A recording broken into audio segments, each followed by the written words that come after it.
में प्रस्तुत करती हैं। नासिरा जी ने कहा था कि बहुत तारीफ नहीं होनी चाहिए, पर मैंने उनसे कहा था कि तारीफ तो मैं करूँगी ही आपकी, क्योंकि ये अवसर मुझे मिला है और ये अवसर मुझे देने के लिए मैं विद्यापीठ, यज्ञ प्रकाशन और स्वरूप जी की विशेष आभारी हूँ। और बस इतनी सी बात कहकर मैं यहाँ अपनी बात पूरी करती हूँ क्योंकि समय कम है। मेरी बात पूरी नहीं हुई है, लेकिन समय को ध्यान में रखते हुए मैं अपनी बात को यहाँ विराम दे रही हूँ। बहुत बहुत धन्यवाद।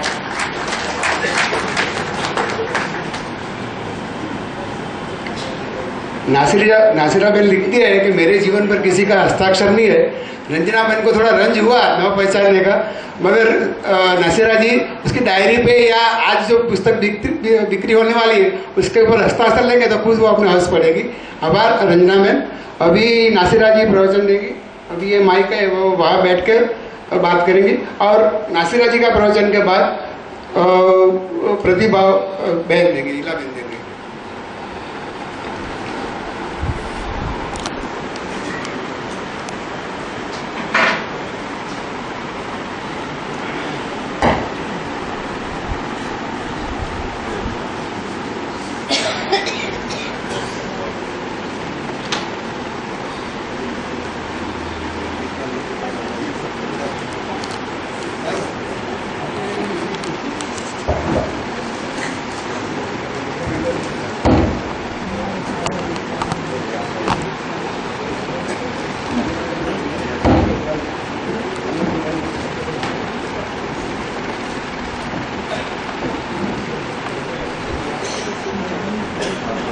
आज का दिन मेरे लिए बहुत ही महत्वपूर्ण भी है और बहुत तारीखी भी है। जहाँ मैं बुलाई गई वो अपने जिसे कहते हैं महत्व का साक्षी है। अजीब सी बात है कि जब मुझे महात्मा गांधी का संस्थान से पुरस्कार मिला तो मुझे सबसे बड़ी बात ये लगी कि गांधी जी का और मेरा क्या ताल्लुक है। मैं तो कोई पॉलिटिकल वो नहीं हूँ। बाद में पता चला कि नहीं, उनकी थिंकिंग को जो लोग अपनी राइटिंग में लाते हैं ये पुरस्कार उन्हीं का है। लेकिन तब मुझे नहीं पता था कि आज का दिन उसी महान आदमी से जुड़ी हुई जगह पे बैठ के मैं कुछ बोलूँगी। और यहाँ पे उपस्थित गुजरात के जो महत्वपूर्ण लोग हैं, लेखक हैं, अनुवादक हैं और बौद्धिक लोग हैं और समाज शास्त्री हैं, समाज सेवा के लोग हैं, मुझे ऐसा महसूस हो रहा है कि मैं एक बड़े आकाश गंगा में जुड़ गई हूँ और बैठ के बात कर रही हूँ आप सबसे। जब ये किताब मुझ तक पहुंची तो मुझे सबसे बड़ा अफसोस ये लगा कि लोग जानते हैं कि मैं किस तरह की राइटिंग करती हूँ। राजकमल की मैं लेखिका भी हूँ। ये किताब मुझे हर हालत में मिलनी चाहिए थी। और जैसे जैसे मैं ये किताब पढ़ती गई मुझे ऐसा लगा कि नहीं, मेरे जहन के तो बहुत सारे चैप्टर खुलते चले जा रहे हैं, कोई फर्क ही नहीं रहा। जो चीज़ मुझे 2014 में यहाँ आके जिसने मुझे बहुत बेचैन किया था और मैं अपने हर भाषण और जहाँ भी मुझे बुलाया जाता था मैं गुजरात की इस बात को कोट करती थी कि हम यूपी वालों ने या जहाँ भी फसाद होता है हम बोलते हैं, बचाते हैं, लेकिन बसाने की बात आज तक किसी नहीं होती। ये पहली बार जब मुझे संजय ने अब्दुल्ला के यहाँ पता चला तो मुझे बेचैनी थी कि किसी तरह से मुझे मैटर मिले, लेकिन सारा मैटर गुजरात में था। और ये बेचैनी मोहन साहब ने और बाद में उनकी बेटी ने महसूस की और मैं बार बार कहती थी मैं उन जगहों पे जाना चाहती हूँ, क्योंकि जिस वक्त गुजरात में ये ट्रेजिडी हुई मेरे हस्बैंड जो थे वो गुजरात के कुछ इलाके पे ज्योग्राफी को लेकर काम कर रहे थे और यकायक तय ये हुआ था मैं गुजरात घूमूंगी, लेकिन गुजरात में भूकंप आया, पहला जख्म गुजरात को वो लगा और फिर 2002 में हंगामा हुआ। ऐसा नहीं है कि हम दिल्ली वाले या दिल्ली के बाहर वाले जो लोग सेंसिटिव थे वो चुपचाप बैठे रहे। भीड़ की भीड़ यहाँ आती रही और उन जगहों को देखती रही और रिपोर्टें करती रही। उस वक्त मैं बहुत बीमार थी और बहुत ही परेशान थी कि मैं किस तरह से गुजरात को टच करूँ, क्योंकि ये तो हिस्सा मेरा है कि जहाँ मैं दुख की खेती देखती हूँ वहाँ मुझे कटाई के लिए जाना जरूरी हो जाता है। तो वो दर्द जो था मेरे ख्याल से इतना बार बार मुझे वो करता था कि ये मौका मुझे मिला इस किताब के जरिए। इस किताब में जो चीज मुझे बार बार महसूस हो रही थी वो ये हो रही थी कि हमारा समाज, हमारी भाषा, हमारी सोच बटी हुई है। बतौर मिसाल अगर आप उर्दू का पेपर देखिए तो उर्दू के पेपर में खबरें किसी और समाज की हैं, कुछ और है, वो समाज हमारे ही है, लेकिन वो खबरें हमको हिंदी के अखबार में नहीं मिलती और जो हिंदी के अखबारों में मिलती वो हमें इंग्लिश के अखबारों में नहीं मिलती। और यही चीज़ें गम के स्तर पे भी हैं कि अगर गुजरात में कुछ हुआ है तो हमें क्या लेना देना, या यूपी में कुछ हुआ है या मुसलमानों को मारा जा रहा है तो हमें क्या लेना देना, या बंटवारे में जो कुछ हुआ हमें क्या लेना देना। तो ये हो जाता है कि हम वही लिखेंगे, यानी कि आप भी लिखेंगे। और मुझे जो पिछली दफ़ा भी और इस दफ़ा भी और इस किताब के जरिए जो बहुत बड़ी बात लगी, शायद वो आप लोगों को न लगे, लेकिन एक बाहर वाले के नज़रिए से मैं कह रही हूँ कि एक जो ललक है आप लोगों को पेवन लगाने की, जख्म के ऊपर मरहम लगाने की, फिर से बरसाने की, वो हमारी तरफ नहीं है। हमारे यहाँ हमदर्दी है और बचाने की भी प्रवृत्ति है बंटवारे से लेकर अभी तक, लेकिन ये एहसास कभी नहीं हुआ। पढ़ते पढ़ते मुझे ध्यान आया सीरिया का इस किताब के जरिए स्वरूप बहन की कि वहाँ कुनेत्रा में इजरायलियों ने इस बुरी तरह से बम्बार्डमेंट किया कि 280 गांव उजड़ गए। तो जब मैं 2004 में सीरिया गई थी तो खास तौर से वो एरिया हम लोग को घुमाया गया था और कहा गया था कि इजराइल की जो ज्यादतियाँ हैं उनके लिए हमने ये गांव मॉडल बना दिया कि आइए और देखिए कि ये क्या कर रहा है। यकीन मानिए बहुत शानदार आबादी थी और आधे से ज़्यादा मकान जले और गिरे हुए थे, लेकिन जो सबसे खूबसूरत चीज़ थी कि जो पुराने फूल के पेड़ थे वो फूल गिर रहे थे। और जैतून की साय करके मैंने एक कहानी लिखी थी, तो मैंने पहली मरतबा जैतून का पेड़ देखा तो बड़ी देर तक मैं उसको सहलाती गई कि जैतून का दरख्त मैंने देख लिया। तो कहने का मतलब ये है कि एक खास अंदाज से पूरी दुनिया में जो कुछ हो रहा है अगर आप इस किताब के जरिए ढूंढने लग जाइए तो वो आपको मिलता चला जाएगा, अगर वो आपके अनुभव के क्षेत्र में है।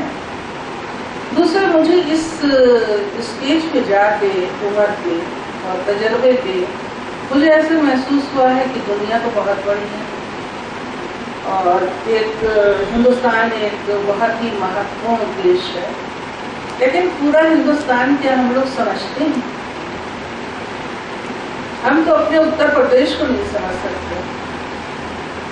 इतनी तरह की मान्यताएं हैं, परंपराएं हैं और सामाजिक जकड़ने हैं और सोच है, कल्चर है, खान पान है कि उसमें जब हम जान ही नहीं पाते हैं और तो आपस में जुड़ भी उस तरह नहीं पाते। और फिर नज़रिया भी है अपना कि आप किस नज़रिए के हैं। अगर हम स्वरूप बहन के नज़रिए के हैं तो हमें ये किताब दिल को छुएगी। अगर हम उस नज़रिए के नहीं हैं तो जैसे इन्होंने कहा भी कि लोगों ने कहा आपने ये किताब क्यों लिखी, जब शुरू में मैंने लिखना शुरू किया था, मिडिल ईस्ट में बाई चांस ईरान गई और वहाँ देखा कि अरे अपनी आवाज़, अपनी राइटिंग के लिए 80-80 हज़ार लोग सड़क के ऊपर बैठे हैं और मशीन गन ताने हुए सामने लोग खड़े हैं। तो मुझे लगा ये चक्कर क्या है, क्योंकि हमने तो ये नहीं देखा, यहाँ तो सब चीज़ें आज़ाद थी, उस गम को महसूस ही नहीं कर सकते थे। तो लगा नहीं कुछ खास बात है। फिर जो परत दर परत चीज़ें खुलने लगी तो लगा नहीं, राइटर की तो बहुत बड़ी जिम्मेदारी है, वो क्या बोले और क्या लिखे। और हम सबसे खुशनसीब लोग हैं जिनके यहाँ बावजूद कि हम बार बार दंगे फसाद होते हैं, हम उस राजनीतिक जकड़न में नहीं है। फिर भी मैं आपको कहूँगी कि टुकड़ों टुकड़ों में हम परेशान तो हैं। रथ यात्रा जब चली थी तो दिल्ली में तो कोई परेशानी नहीं थी, क्या परेशानी होगी? आप जेएनयू कैंपस में हैं, सेफ हैं, आपकी एक पोजीशन है। लेकिन जब यूपी में मैं गई तो मुझे लगा कि एक बदहवासी लोगों के दिलो दिमाग पे, दोनों तरफ के, जो लोग इस सोच के नहीं थे और जो मुसलमान थे। और जब मैंने अपने घर की हालत देखी, मैं मिसाल इसलिए दे रही हूँ कि आपको लगे कि एक्चुअली मैं यूँ ही इस सतह पे बात नहीं कर रही हूँ। मेरा भाई पैरालिटिक का पेशेंट था और मेरी माँ बूढ़ी 80 साल की, और इस पूरी सिचुएशन से फ़ायदा उठाते हुए जो हमारा बड़ा सा घर था उस पर कुछ लोगों की नज़र थी और बाहर जो थे वो गुंडे आराम से बैठे रहते,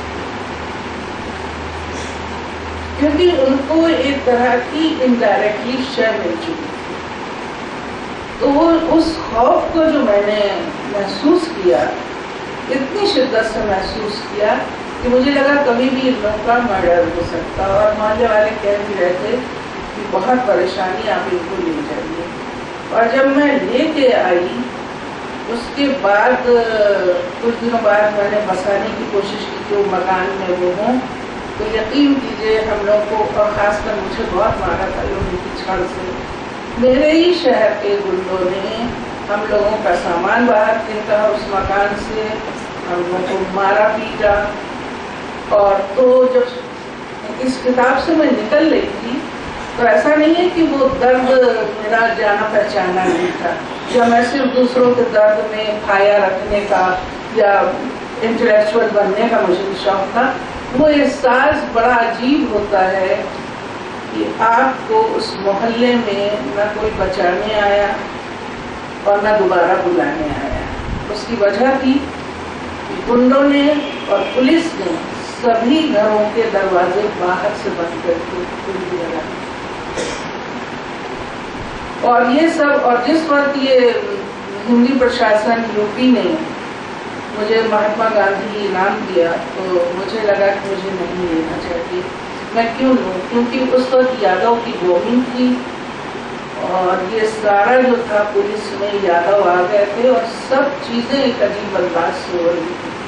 बाद में मुझे लगा नहीं, ये है महात्मा गांधी के नाम का और मुझे लेना चाहिए। और जब मैंने लिया तो मेरे हाथ में गंगा की भारी मूर्ति निकलती दी गई।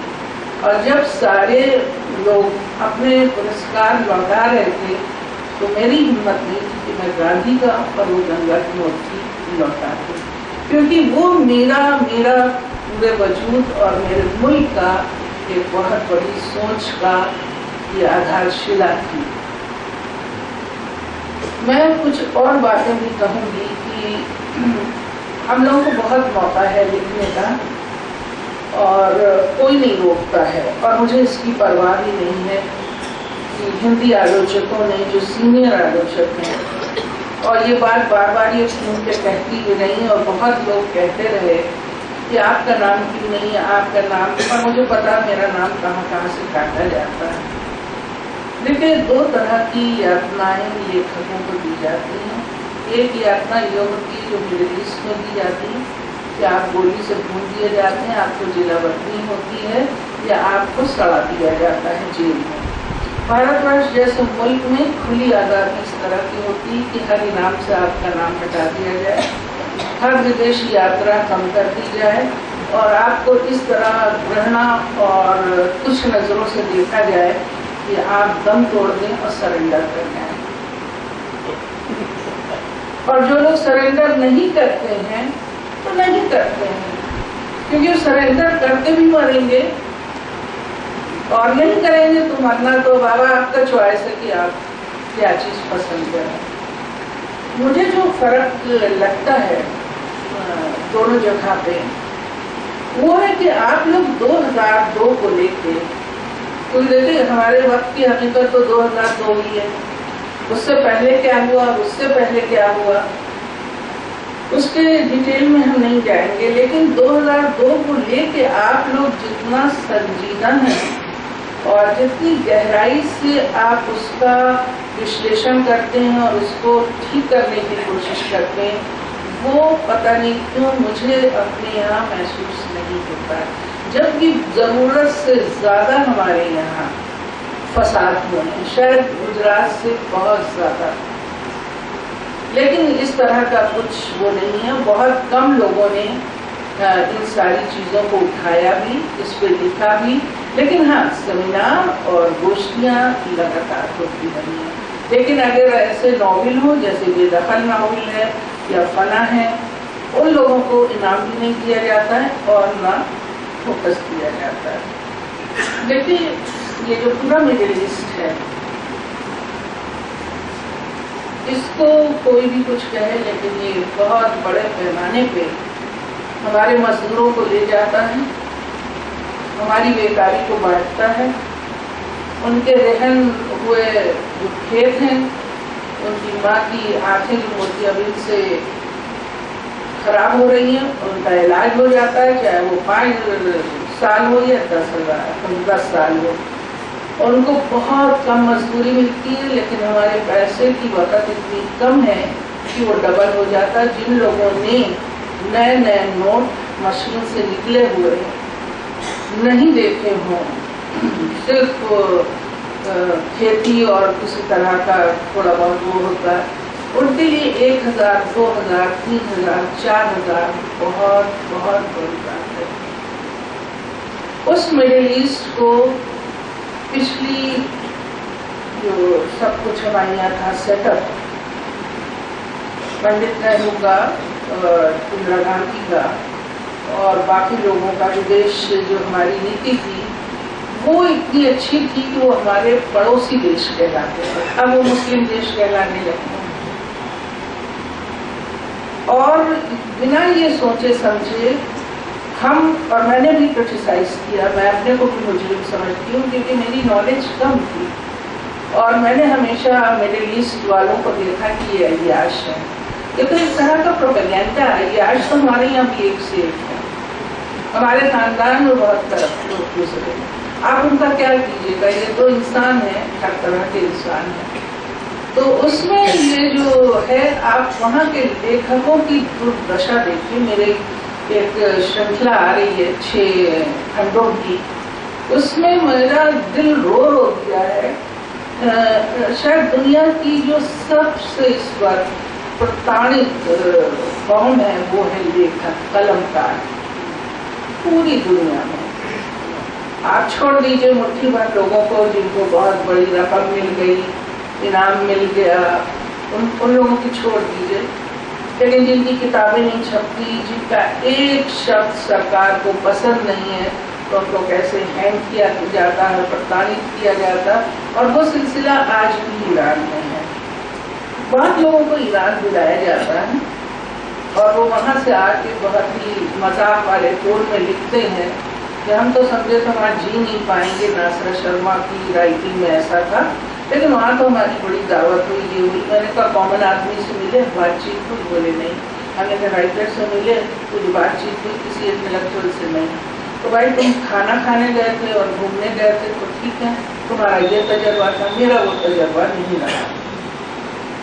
आज भी ईरान में सरेंडर राइटर्स नहीं कर रहे और बहुत बहुत ज़्यादा हमारी परेशानियों से गुजर रहे हैं। और ये पूरे मिडिल ईस्ट में कि अगर आप उन चुनौतियों को जो मतलब आपको सरकार की नीति पे आप क्रिटिसिज्म करते हैं, उस पर आपने उंगली रख दी तो बस आपका, और वही हालत मैं देख रही हूँ दिल्ली में हो रही है। एक ऐसा भय जो रथ यात्रा से शुरू हुआ था, वो अब जो आपने खूबसूरत तोहफा हम लोगों को भेजा है, जो हम ही लोगों ने चुना है,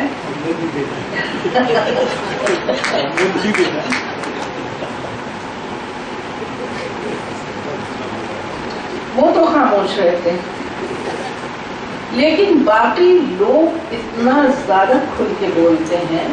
और मुझे खुशी ये है कि वाकई मुसलमान गाली खा खा के इतना पुख्ता हो गया है तो उसको तय करना पड़ता है कि वो वतन की मोहब्बत पे सारे जुल्म सह लेगा। करो गाली दो, बको, निकालो, गाय का इल्जाम दे दो, फला का दे दो, लेकिन मुसलमान कहाँ जाएगा अपने मुल्क को छोड़ के।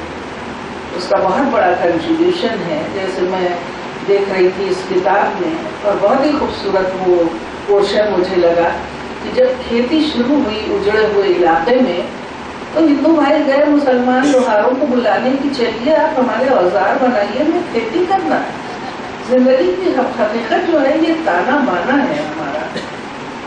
अच्छा, हम इंटेलेक्चुअल्स में काफ़ी कमियां हैं, मुझे माफ़ करा जाए ये बात कहने के लिए। हम भूलते हैं हम, और ये मैंने ईरान में भी देखा है कि एक पार्टी ने दूसरे इंटेलेक्चुअल्स के सारे पते दिए और पूरी तरह से कटवाया, उनको ख़त्म करवाया, और उसके बाद खुद काट दिए गए। तो एक्चुअली हमने अपना पालन पोषण बहुत अच्छी तरह से नहीं किया है इंटेलेक्चुअली, क्योंकि हम लोग ज़रा सी बात पे भड़कते हैं और हमारा टारगेट, हमारी राइटिंग, हमारा अब तो लाखों के इनाम मिलने लगे हैं तो सब उस भीड़ में चले गए हैं। आपको आपकी राइटिंग चाहे जितनी हो, लेकिन आपको हकारत से देखा जाता है, क्योंकि आपके पास लाखों वाले इनाम के वो है नहीं कि आपको व्यास सम्मान मिला हो और सरस्वती सम्मान मिला हो, फर्क हो। तो जब मानसिकता हमारी इस तरह की हो जाती है तो हम इस किताब के में जो दिए गए इशू हैं या जिसकी जिज्ञासा में ये गई हैं, उससे हम हटने लगते हैं, बिल्कुल हटने लगते हैं। आपको ताज्जुब होगा कि 7 नदियाँ एक समुद्र जब मैंने लिखा था, वो एक ख़ास पीरियड तारीख का ईरान में था, लेकिन लग रहा था कि ये पीरियड ख़त्म कभी नहीं होगा। वो ख़त्म हो गया पीरियड, वो तारीख वहीं ठहर गई है। अब कम्युनिस्ट वहाँ कोई नहीं है, कोई भी प्रोग्रेसिव नहीं है, लेकिन अपनी तरह से वो लोग जद्दोजहद कर रहे हैं कि जो टूटा फूटा समाज है उसको हम ठीक करें। और सोवियत लैंड का भी अब कहीं कोई वजूद नहीं है कि जिससे वो डरते थे। अब तो हर हालत में रूस जो है वो इस वक्त सीरिया का और ईरान का दोस्त हो रहा है, एक नए समीकरण बन रहे हैं सब चीज़ों के। लेकिन इन सब के बीच में जो सबसे बड़ी बात ये कि हमारा कंट्रीब्यूशन टूवर्ड्स नई नस्ल क्या है, हम नई नस्ल तक कैसे पहुँचे, हम उन लोगों तक कैसे पहुँचे जिनके दिलों में हमारे लिए नफरत बोई जा रही है। ठीक है, मैं यहाँ बोल के चली जाऊंगी, लेकिन जब मैं मोहल्ले से अपने गुजरूंगी तो मुझे पता है कि वहाँ पे जो बातें मेरे कानों में जाएंगी वो बड़ी दिलचस्प है। आप किसी भी चाय की दुकान के ऊपर पाकिस्तान के किसी भी खिलाड़ी की तारीफ नहीं कर सकते आजकल, और न आप किसी मुसलमान, मतलब खुल के जो गालियाँ दी जा रही हैं उससे हमारी नई नस्ल कैसे बचेगी। मुझे याद है कि ईरान में जब मैं इनकलाब में काम कर रही थी तो मैं स्कार्फ यहाँ तक बांधती थी, बाल लंबी के, और एक ढीला ढाला कोट पहनती थी। तो वहाँ पे एक मेरी दोस्त के बच्चे ने मुझे इस हालत में देखा, और जब वो हिंदुस्तान आया तो मानी बात है मैं ब्लाउज पहनी थी और मेरे बाल खुले थे एज यूजुअल। तो उसने कहा कि मामा खानुम शर्मा जन बात शुरू, यानी कि मिसेस शर्मा बहुत ही वाहियात औरत में तब्दील हो गई। उसका मतलब यही था बाल भी खुले हुए हैं और कमर भी दिख रही है। तो आप ये देखिए कि बच्चे किस तरह से जहर आलूदा होते हैं, और उसके लिए मुझे लगता है कि हमको कुछ करना तो पड़ेगा ही। जिस तरह के डिस्कशन यहाँ हुए, जिस तरह की बातें यहाँ हुई हैं, और उसको लेके मुझे लगता है कि कुछ ग्रुप या कुछ यंग लोगों से डायलॉग्स या कुछ, क्योंकि ये तो लोग चले जाएंगे, ये कब तक रहेंगे, कोई भी नहीं रहता है। लेकिन जो जहर रथ यात्रा से आज तक हमारे इलाके में हुई है, उसने तो हमारे सारे रिश्ते बिगाड़ दिए ना। और इसीलिए जब मैंने राष्ट्र मुसलमान लिखी थी, क्योंकि राष्ट्र में तो मुसलमान का कोई रोल है नहीं, तो उसके ऊपर लिखा था ये उन लोगों के लिए जिन्हें मुसलमानों से सख्त नफरत है, और उनके लिए भी जो मुसलमानों को जानना चाहते हैं। सारे लोगों ने ऊपर से कहा कि नहीं नहीं, कौन नफरत करता है, ये वो, ईद में हम खा लेते हैं। तो भाई पार्टी में तो आप कुछ भी खा लेते हैं, लेकिन मुसलमान के बारे में तो आप कुछ जानते ही नहीं। मुसलमान तो फिर भी सीरियलों से और उर्दू भाषा में महाभारत से लेके रामायण और हर चीज ट्रांसलेशन में है। तो मुसलमान जो पढ़े लिखे हैं, जो खुले दिमाग के हैं, वो हिंदुओं को बहुत अच्छी तरह जानते हैं, क्योंकि उर्दू को का पालन पोषण करने वाले हिंदू राइटर थे। ये सारी बातें कैसे जानी जाएंगी, ये बता दीजिए। क्योंकि जो बच्चे आज पैदा हो रहे हैं और या 10 साल के हैं, या मेरे घर में 2 बच्चे पढ़ते हैं, उन्होंने आके बहुत अजीब सी बात कही, क्योंकि कुनिया जान को लेके मैं कलाम साहब से मिली थी और मैंने उनसे कहा था कि आप नदी को मत मिलाइए, नदियों से छेड़छाड़ ठीक नहीं है। और ये मेरी किताब साल भर पहले भेजी थी। तो उस लड़के ने कहा आपकी तस्वीर कलाम साहब से, और हमारे मौलाना साहब कह रहे थे कलाम साहब अच्छे आदमी नहीं है। सुनिए, मेरा तो 7वां तबक उड़ गया। मुझे लगा मैं उसकी दाढ़ी वाड़ी काट कर फेंक दूं, मैं क्या करूं उसको, कि जो कलाम साहब को ये बात कह रही है, नई जनरेशन को क्या मैसेज, क्या चीज दी जा रही है। और दोनों तरफ है। मैं ये नहीं कहूंगी कि बड़े ये मजलूम है और वो मजलूम नहीं है, ऐसा नहीं है। और चूंकि आप लोगों में बहुत मैं गर्मा गर्मी देख रही हूँ इस चीज को लेके, और आप ही लोग ये चीजें शुरू कर सकते हैं उन सारे इलाकों से जो हिंदुस्तान में फसाद हुए, कि वहाँ के लोग या जो भी आप लोग चाहें, कि हमारे इन सब चीजों में एक आम आदमी और बच्चे जो ग्रो कर रहे हैं, जो बहस कर सकते हैं, वो आके बैठे और हमारे साथ ये बातें हो।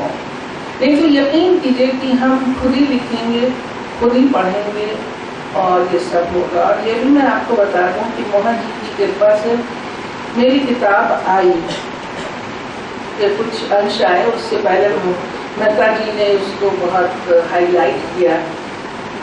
लेकिन दिल्ली के और दिल्ली के आसपास के और जो मुसलमानों के बड़े हमदर्द थे, जो बहुत आंसू बहाते थे मुसलमानों के लिए, उन्होंने राष्ट्र मुसलमान पे एक भी लाइन नहीं ली थी। और मैंने जिस को फोन कहा कि इस वक्त बहुत ही बुरा मौसम हो रहा है, इस किताब को जरा दूर तक वो कीजिए, तो उन्होंने कहा देखिए वो इलेक्शन है और ये, क्योंकि उन लोगों को ये बुरा लग रहा था कि हम मिलावट की बात क्यों कर रहे हैं, हम क्यों नहीं भीख मांग रहे हैं, सुनिए हम मुसलमान बहुत पिट रहे हैं, हमको ये दीजिए। वो चीज हम माइनॉरिटी कैरेक्टर क्यों नहीं मांग रहे, हम वो मांग रहे हैं कि हमारे रिश्ते कितने मजबूत थे, जरा वापस आइए उसको और देखिए। लेकिन मैं ये भी बताती हूँ कि वो किताब हर 6 महीने बाद बार बार छपी, कॉमन आदमी तक वो इतना ज्यादा गई है कि मैं आपको बता नहीं सकती। तो इंटेलेक्चुअली क्या हुआ, इंटेलेक्चुअली लोग भी तो अपना बाजार लगाए हुए हैं, जो दूसरी तरीके से हमारे लोगों ने ये बात कही। आप पूछ रही थी कि आपने इन सब बातों से सहा। मैंने बहुत कुछ सहा पॉलिटिकली। मुझे जामिया की नौकरी से रिजाइन करना पड़ा। मेरी पीएचडी की थीसिस कहीं भी नहीं हुई। जो मैं बहुत कुछ काम कर सकती थी ईरान और हिंदुस्तान के लिटरेचर पे, वो कुछ भी नहीं कर पाई, क्योंकि हर जगह मेरे लिए रास्ते बंद। और मुझे जिस नज़रों से मेरी समकालीन लेखिकाएं भी देखती कि बहुत ही परहेज की चीज़ आ गई है, तो मैं बहुत खुश होती। मेरे पास दुगना खून जोश में आता है। भाई तुम प्रेम कहानियाँ लिखो, तुम दूसरी तरह की लिखो, मेरा तजर्बा दूसरा है, मुझे किसी और चीज़ के लिए खुदा ने भेजा, मैं वो सब कुछ करूँगी, मुझे कुछ डरना नहीं है। तो मैं बहुत ज़्यादा बोल तो सकती हूँ, क्योंकि इस वक्त मुझे प्रोवोक किया गया है और मैं प्रोवोक ही इस किताब को लेकर, लेकिन जब तक आप मुझे पढ़ेंगे नहीं, मेरी चीज़ों को आप महसूस नहीं कर सकते हैं। और अक्सर लोग पूछते हैं मैं बार बार मिडिल ईस्ट की तरफ क्यों जाती हूँ। अंग्रेज भी पता नहीं क्यों हमला करने के बाद भी वहाँ के इंटेलेक्चुअल्स बार बार क्यों जाते हैं, कभी खुदाई कर रहे हैं, कभी कुछ लिख रहे हैं।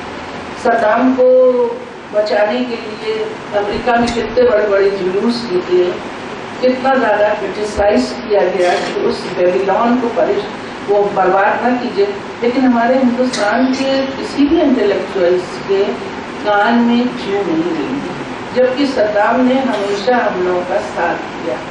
हमारी इंटरनेशनल नीति और जिसे कहते हैं विदेश नीति की कोई समझ हम लोगों को नहीं, हम समझना ही नहीं चाहते। हमें या तो माफ़ कीजिएगा, अब या तो हमें खरीदारी का बहुत शौक हो गया है और मुस्तकिल लोग खाते रहते हैं। मैं देखती हूँ बाहर एयरपोर्ट पे इतनी देर तक मेरा जहाज जो था वो रुका हुआ था।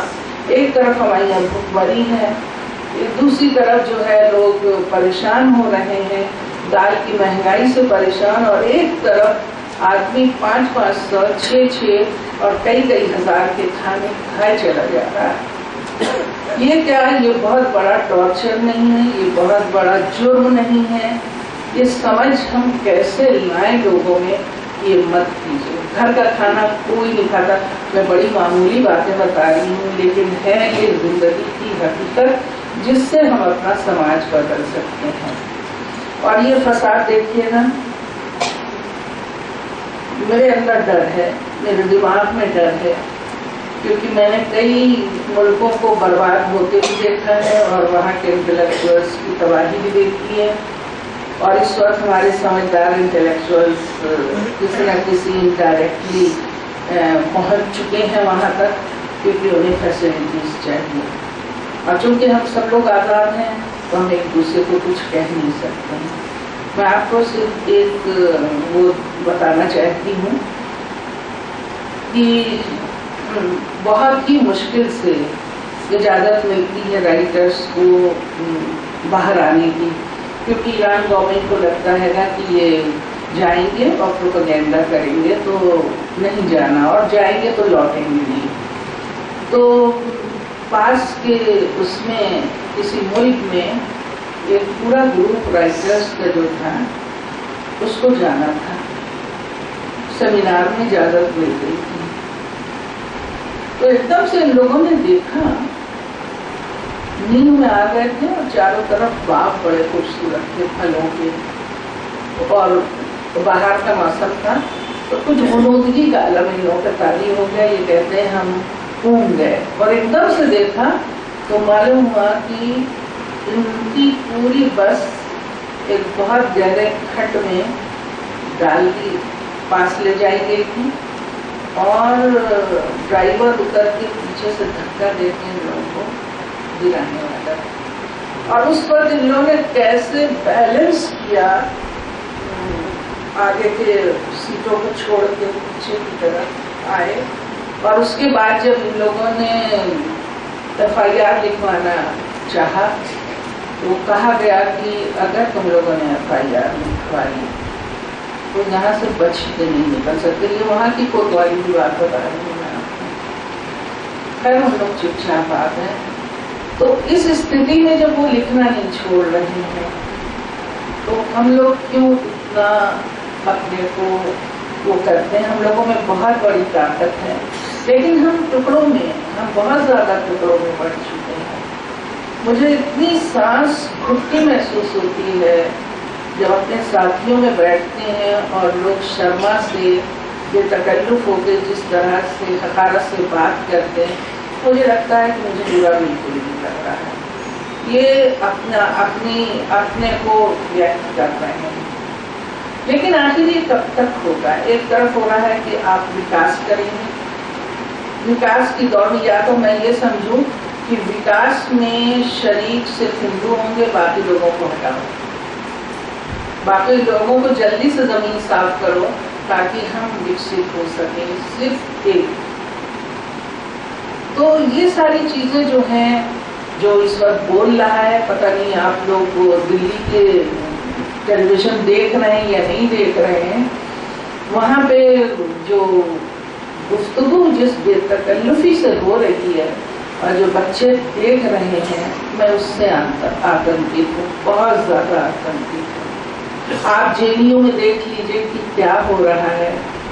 जेएनयू में मैं 28 साल रही, 22 साल की गई थी, अधेड़ होके वहाँ से वो की।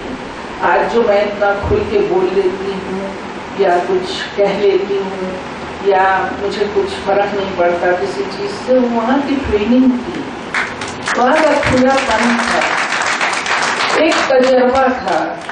और आप यकीन कीजिए, पहले भी लोगों को नफरत थी जेएनयू वालों से, उसके पीछे जलन भी थी, वहाँ के पेड़ों से, पहाड़ी से और सब चीजों से।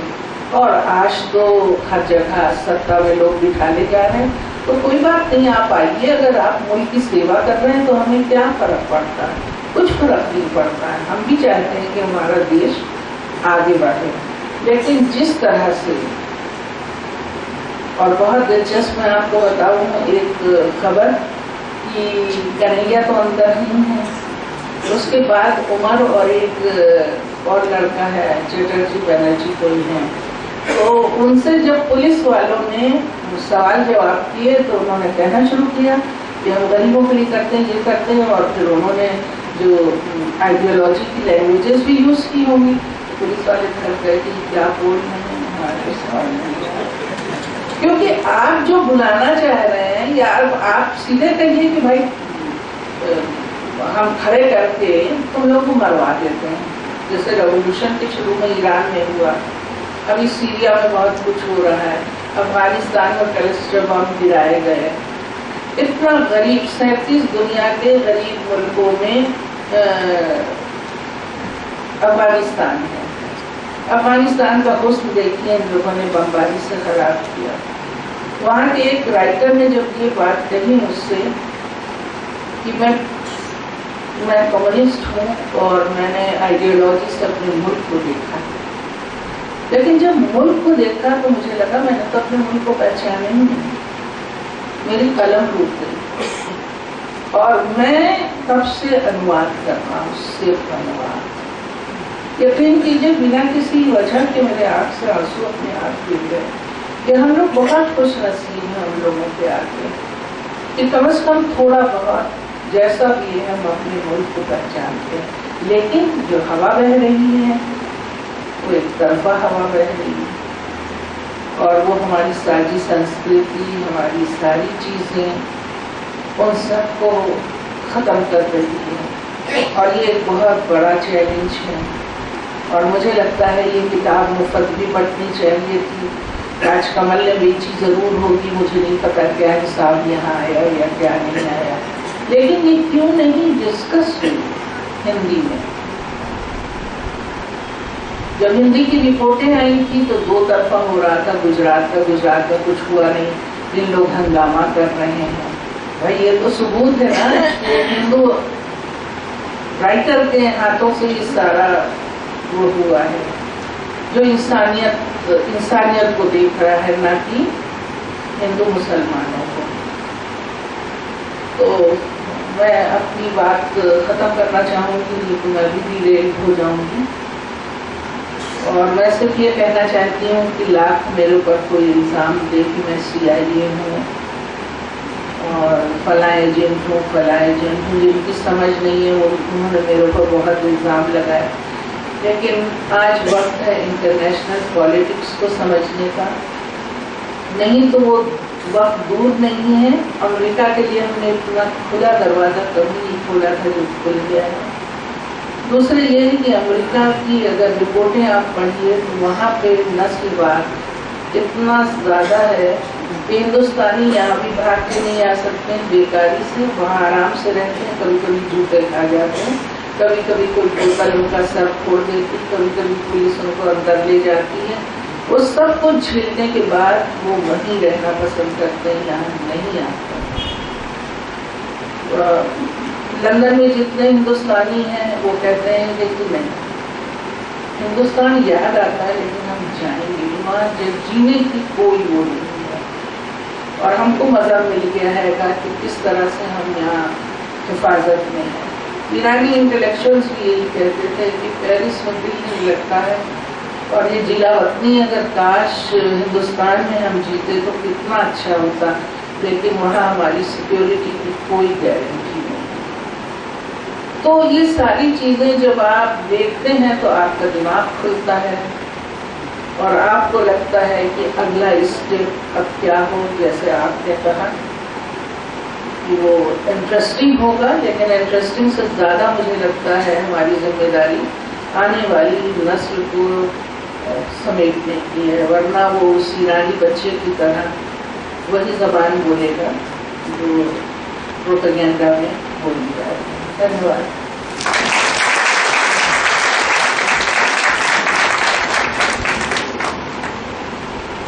અફઘાનિસ્તાનમાં ઠંડા સેવા સંસ્થા પણ કામ કરે છે, એ સિવાય પણ આને તો ઘણું વ્યાપક ધ્યાનમાં રાખીને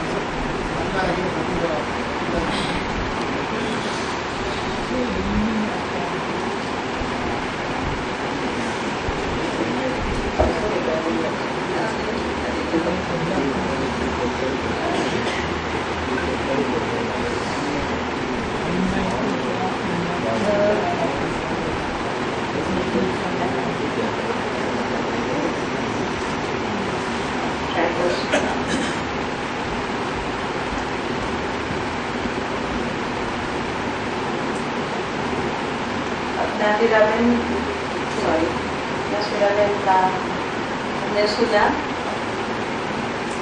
कि उन्होंने दिल खोल के अपनी थोड़ी सी बात बताई और हम उनको कुछ जगह दे रहे बोलने का, दिल खोलने का, दिमाग खोलने का। और उससे हमें जो दिशा सूचन भी थोड़ा सा मिला और वो इस जगह में हुआ, मैं समझती हूँ कि सही जगह पे हुआ। और इसीलिए मैं गुजरात विद्यापीठ से आपके मंजूरी है। मुझे स्वागत का दिया गया था, स्वागत तो है ही, हमेशा स्वागत है। ऐसे तो हम जरूरी है आपके सरुबेन और मोहन भाई इन अपनी भाषा में। मैं समझती हूँ कि अगर तुम इसके तौर पर आते हैं हमारे यहाँ तो उसका प्रतिफल कुछ और ही होता है। इसलिए अब सही ये समझ अपनाए और हम गुजरात की तरफ से आपका भी दिल स्वीकार करते हैं।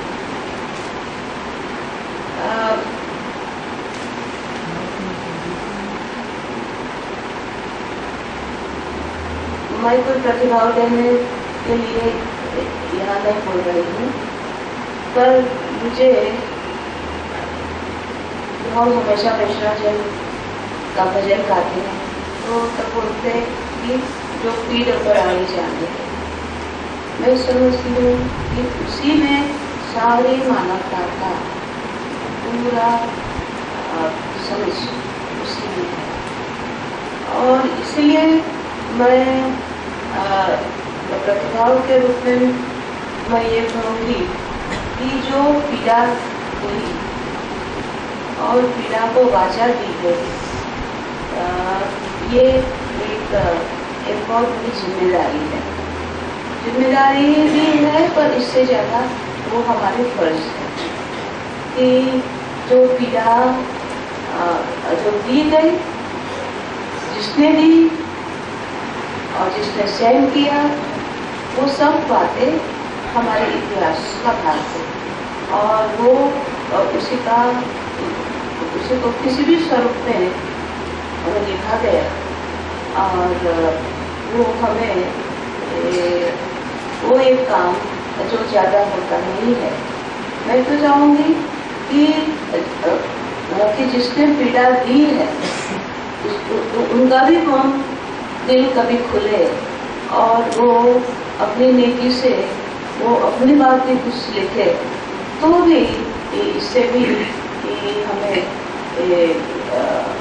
हम ज़्यादा जान सकते हैं।